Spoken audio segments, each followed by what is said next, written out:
ایک بات کان کھول کر سن لو، تم اس گھر میں بہت سالوں کے بعد آئی ہو، اسی لیے ہم سب تمہارے ساتھ بہت اچھے طریقے سے پیش آ رہے ہیں، لیکن میں اپنی بیٹی کی توہین برداشت نہیں کروں گی۔ وہ تمہیں ہمارے گھر کے طور طریقے بتا رہی ہے اور تم اسی کی بے عزتی کیے جا رہی ہو۔ میری بیٹی نے کوئی گناہ نہیں کیا تھا، تمہیں ڈرائیور کے ساتھ جانے کا بول کر ہمارے گھر کی بچی یوں منہ اٹھا کر باہر نہیں نکل جاتی۔ میں اب تک چپ تھی کیونکہ سرمد ادا کی طبیعت ٹھیک نہیں تھی، لیکن اب مزید یہ سب کچھ برداشت نہیں کر سکتی۔ میری بیٹی سے اچھے طریقے سے پیش آؤ، وہ تم سے 4 سال بڑی ہے، تم اسے اس کے نام سے اور بے حد بدتمیزی سے بلاتی ہو، جو مجھے بالکل گوارا نہیں۔ اپنی ماں کی سکھائی ہوئی تربیت وہیں بھول کر آؤ تو بہتر ہوگا تمہارے لیے۔ زرین تائی جو صبح سے اپنی اور اپنی بیٹی کی بے عزتی کروا رہی تھی، اسے سخت لہجے میں سمجھانے لگی۔ آپ کی بیٹی جھوٹ بول رہی ہے، اس نے مجھ سے کچھ نہیں کہا تھا اور نہ ہی اس نے مجھے کچھ پہننے کے لیے دیا تھا، نہ اس نے مجھے کچھ بھی گرنے سے منع کیا تھا۔ یہ تو آگے سے ڈرامہ کر رہی تھی۔ اگر گئی تو یہ ہو جائے گا، وہ ہو جائے گا۔ میں دیکھنا چاہتی تھی کہ کیا ہو جائے گا۔ بات اگر طریقے سے کی جائے تو انسان سمجھ سکتا ہے، لیکن یہ محترمہ مجھے ڈراوا دکھا رہی تھی، پر میں کسی سے نہیں ڈرتی۔ میں بدتمیزی نہیں کرتی ہوں، یہ کرتی ہے ہمیشہ میرے ساتھ۔ اس کا تو مجھے نہیں پتا، لیکن میں اسے بالکل بھی پسند نہیں ہوں۔ اپنے پرسنل کی وجہ سے یہ مجھے ٹارگٹ کر رہی ہے، یہ آپ کو نظر نہیں آ رہا؟ آج مجھے یہ چوٹ لگی ہے نا، آپ کی بیٹی کی وجہ سے ہی لگی ہے۔ کب اس نے مجھے کہا تھا ڈرائیور کو اپنے ساتھ لے کر جانے کے لیے؟ ذرا یہاں پر آ کر سچ بولے، اور میری ماں کی تربیت پر آپ نہ ہی جائیں تو بہتر ہوگا۔ آپ کی بیٹی کی تربیت بھی دیکھی ہے میں نے، ان کی بات پر اسے اچھی خاصی تپ چڑھ گئی تھی۔ وہ تمیز اور بدتمیزی کا فرق بھولے اپنی بات ان پر کلیئر کر چکی تھی۔ توبہ توبہ، زبان درازی دیکھو اس لڑکی کی، بات کرنے کی تمیز نہیں ہے۔ سامنے چھوٹا کھڑا ہے یا بڑا، کوئی ہوش نہیں ہے، بس اپنی ہی ہانکے جا رہی ہے۔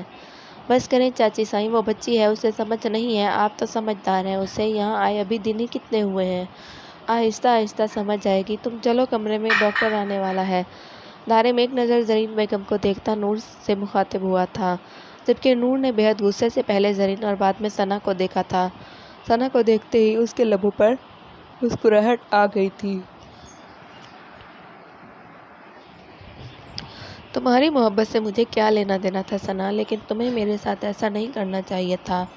گیم اچھی کھیلی تھی ہے تم نے، لیکن میں کوئی دبو اور بے وقوف لڑکی نہیں ہوں۔ کیسے جاؤں اندر؟ میرے پیر میں چوٹ لگی ہے، مجھ سے اٹھا تک نہیں جا رہا۔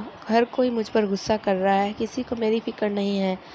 جس کا دل چاہتا ہے اپنی بھڑاس نکالتا ہے مجھ پر۔ اس سے بہتر تھا کہ مر جاتی، وہیں پر واپس آتی نہیں۔ بے عزتی کروانے کے لیے آئی ہوں میں یہاں۔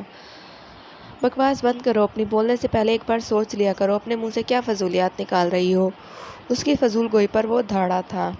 میں ہی بکواس کرتی ہوں، ساری غلطی میری ہی ہے، میرا ہی دماغ خراب ہے جو میں یہاں آ گئی اور پھر یہاں پچھلے 3 دن سے بے وقوفوں کی طرح اس کمرے میں پڑی ہوں۔ کسی کو احساس نہیں کہ کوئی مجھے باہر لے جائے، میرا دل نہیں لگتا یہاں۔ 4 لڑکیاں ہیں اس گھر میں جن کو اپنے اپنے کاموں سے فرصت ہی نہیں ملتی، یونیورسٹی، کالج، اسکول، فیشن سے فرصت نہیں ملتی۔ پتہ نہیں ایک اور میں یہاں ہوں، مجھے نہیں رہنا، مجھے واپس جانا ہے۔ مجھے پتہ ہے نہ تو میں وہاں کسی کے لیے اہم تھی اور نہ ہی میں یہاں کوئی اہمیت رکھتی ہوں۔ میری ماں کی زندگی میں تو میرے لیے کبھی کوئی جگہ تھی ہی نہیں، لیکن یہاں پر بھی کوئی پیار نہیں کرتا مجھ سے۔ پتہ نہیں اس کی آنکھوں میں آنسو کون سی بات کو لے کر آئے تھے، لیکن اس کی آنکھوں سے بہتے آنسو اسے بے حد معصوم بنا گئے تھے، جس نے سب کے دل کو تڑپا دیا تھا۔ نہیں بیٹا سائیں، اس ہفتے بچے تمہیں گھمانے لے کر جانے والے تھے میری جان۔ ساحر سائیں نے تمہارے لیے ہی تو اسپیشل وقت نکالا ہے۔ تم ہم سب کے لیے اہم ہو، بے حد اہم ہو میرا بچہ۔ تم بس اپنا موڈ ٹھیک کرو، کل ہی سنان سائیں تمہیں اپنے ساتھ گاؤں گھما کر لائے گا۔ اصغر صاحب بے حد پیار سے آنسو صاف کرتے ہوئے اس کے ماتھے پر بوسہ دے کر بولے، سنان ادا کیوں؟ دارم سائیں کیوں نہیں؟ انہیں کیا صرف غصہ کرنا، چلانا آتا ہے؟ ان سے کہیں کہ مجھے لے کر جائیں، مجھے ان کے ساتھ جانا ہے۔ یہ جو مجھے ہر وقت ڈانٹتے رہتے ہیں فضول میں، انہیں کہیں کہ مجھے باہر لے کر جائیں، وہ بھی کل صبح صبح۔ وہ بے حد لاڈ سے ان کے سینے میں منہ چھپاتے ہوئے بولی۔ اس کے انداز نے سب کو حیران کر دیا۔ سنا تم نے دارم سائیں، میری بچی نے کیا کہا؟ کل سارے اہم کام چھوڑ دو، ہمارے لیے سب سے اہم ہمارے گھر کی خوشی ہے۔ وہ اس کی جانب دیکھتے ہوئے بولے، جی بابا سائیں جو حکم، لیکن پہلے یہ اپنا پیر تو ٹھیک کر لے، چوٹ کافی گہری ہے۔ وہ اپنا کل کا ایک بہت اہم کام چھوڑ نہیں سکتا تھا، اسی لیے کہنے لگا، کل تک ٹھیک ہو جائے گی میری چوٹ، آپ بہانے بازی نہ کریں۔ اس سے پہلے کہ بابا سائیں کچھ بھی کہتے وہ بول پڑی، ٹھیک ہے بابا سائیں میں لے جاؤں گا۔ بابا سائیں کے مسکرانے پر وہ بولا، اصغر صاحب کے سینے میں منہ چھپائے اس نے ایک نظر ثنا کو دیکھا تھا۔ اس کے چہرے کی ہوائیاں اڑتے دیکھ کر اسے بہت اچھا لگا تھا۔ وہ اپنی ماں جیسی نہیں تھی، لیکن پھر بھی جو اسے پسند نہیں آتا تھا اس کے ساتھ وہ زیادہ دیر اچھا بننے کا ڈرامہ نہیں کر سکتی تھی۔ اب خوش میری تایا میری جان؟ تایا سائی نے بہت پیار سے پوچھا۔ بہت خوش۔ اب ان سے کہیں کہ مجھے اٹھا کر کمرے میں چھوڑ آئیں، جیسے پہاڑ سے اٹھا کر لائے تھے، اس نے مسکراتے ہوئے کہا، جبکہ دارم نے بے اختیار اس کے چہرے پر اس کی مسکراہٹ سے ابھرتے ڈمپلز کو دیکھا تھا۔ شاید یہاں آنے کے بعد وہ پہلی بار اتنے کھل کر مسکرائی تھی۔ بیٹا سائی، آؤ، میں تمہیں تو سہارا دیتا ہوں، میں تمہیں کمرے تک چھوڑ آؤں گا۔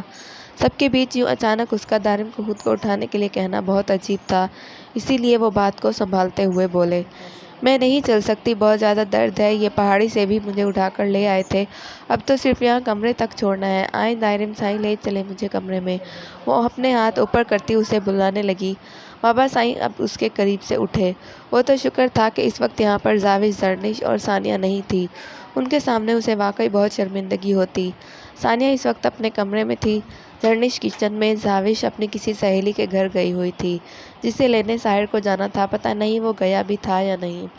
اس نے بے حد احتیاط سے اس کے نازک سے وجود کو اپنی باہوں میں اٹھایا تو وہ لمحے میں ہی اس کی گردن میں اپنے بازو ڈالتی اس کے سینے میں اپنا سر چھپا گئی۔ یہ لمحات اس کے لیے کتنے مشکل تھے یہ تو صرف وہی جانتی تھی، لیکن اس وقت وہ ثنا کے چہرے کے ایکسپریشن دیکھنے کی شدت سے خواہش کر رہی تھی۔ تھینک یو، صبح تیار رہیے گا، وقت پر نکلیں گے گھر سے، رات میں آرام آ گیا تو ٹھیک، لیکن میں نہیں بھی آیا تو ہم ضرور جائیں گے، مجھے گاؤں دیکھنے کا بہت شوق ہے، ہم اس پہاڑی پر بھی واپس جائیں گے، آپ ایسے ہی اٹھا کر لے چلیں گے۔ ان کے ساتھ ہی کمرے میں داخل ہوتی ثنا کو محسوس کر کے وہ بے حد پیار سے اس کے گلے میں اپنے بازو مزید مضبوطی سے ڈالتی اس سے پوچھنے لگی، کوئی بات نہیں، صبح ہم بھی تمہارے ساتھ ہوں گے نا، تمہیں کوئی مسئلہ نہیں ہوگا، ہم تمہیں آرام سے وہاں لے جائیں گے۔ ویسے بھی کل زاوش کو کالج سے چھٹی ہے اور ثانیہ کی چھٹی تو نہیں ہو سکتی کیونکہ اس کے ایگزامز ہو رہے ہیں، لیکن زرنش ہمارے لیے چھٹی کر لے گی۔ وہ اسے بیڈ پر لٹا کر جیسے ہی پیچھے ہٹا، وہ اس کے اوپر کمبل ڈالتی غصے سے بتانے لگی، نہیں، مجھے کسی اور کو ساتھ لے کر نہیں جانا دارم سائی، صرف میں اور آپ، بتا دیں سب کو کہ ہم کسی اور کو ساتھ لے کر نہیں جائیں گے۔ وہ یہ دیکھتی دارم کا ہاتھ تھام چکی تھی۔ دارم سائی، صرف ہم جائیں گے نا؟